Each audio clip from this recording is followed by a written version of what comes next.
भाभी की कहानी। वहां जाकर पता चला कि माजरा कुछ और है। तुम्हारे जाने के बाद मैं बहुत अकेला पड़ गया था रत्ना।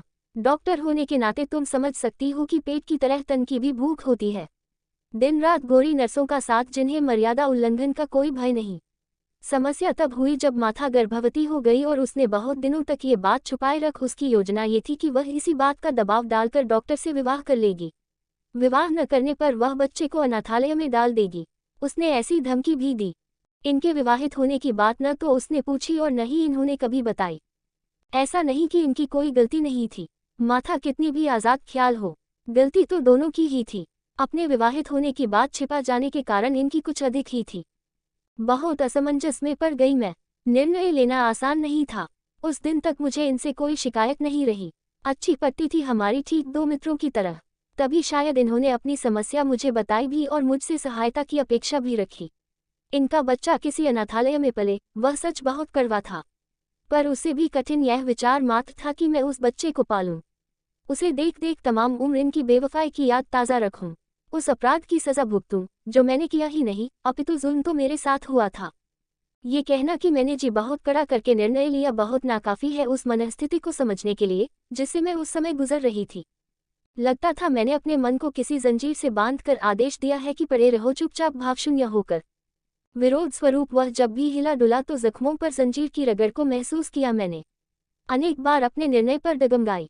समझ ही सकती हो, बच्चे के जन्म के इंतजार में मन ने अनेक बार प्रश्न पूछे। शरीर की भूख क्या सिर्फ पुरुष को होती है, स्त्री को नहीं? पेट और शरीर की भूख एक है क्या? पेट भरना जितना लाजमी है, शारीरिक भूख मिटाना भी वैसा ही अनिवार्य है क्या? आखिर संयम भी कोई चीज होती है न?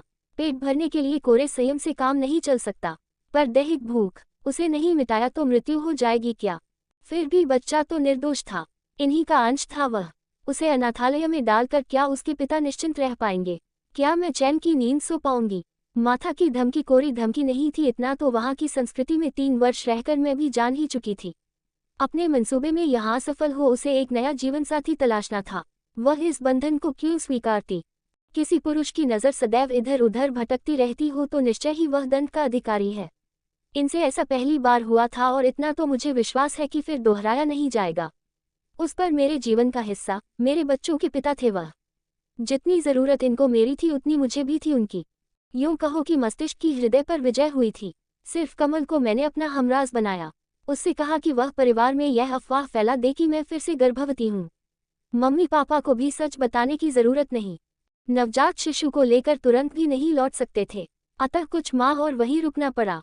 लौटकर भी काफी समय तक लोगों की नजरों से बचाए रखा। दादा दादी ने कई बार कहा कि कितना बड़ा लगता है, 3 महीने का तो लगता ही नहीं।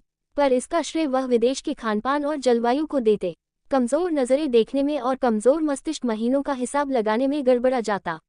बच्चों को भी तब इतना समझ नहीं थी कि और विदुर कभी नहीं जान पाएगा अपने जन्म की बात। यही निर्णय लिया था हम दोनों ने। इस पूरी घटना को एक हादसा मान भूल जाने का प्रयत्न करती हूँ, परंतु माफ करना अथवा न करना चाहे हमारे वश में हो, भूलना हमारे वश में नहीं है। यादें हैं कि उंगली पकड़े साथ चलती ही रहती है तमाम उम्र।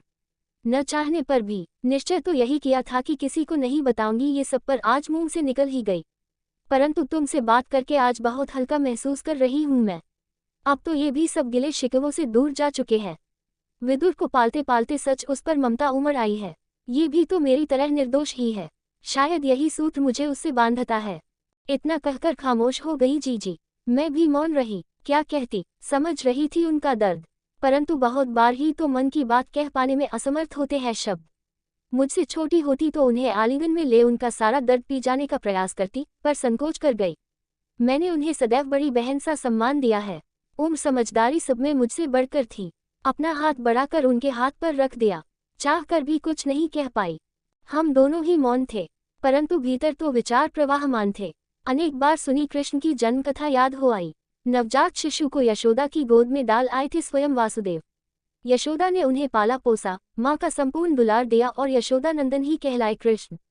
इस घोर कलयुग में इस बालक का जन्म एकदम भिन्न हालात में हुआ था, पर जीजी ने तो यशोदा बनकर ही उसकी परवरिश की थी। बेटा क्या सिर्फ कोख जाया हो सकता है? स्त्री जिसे प्यार से पाले वही उसके लिए बेटा हो जाता है।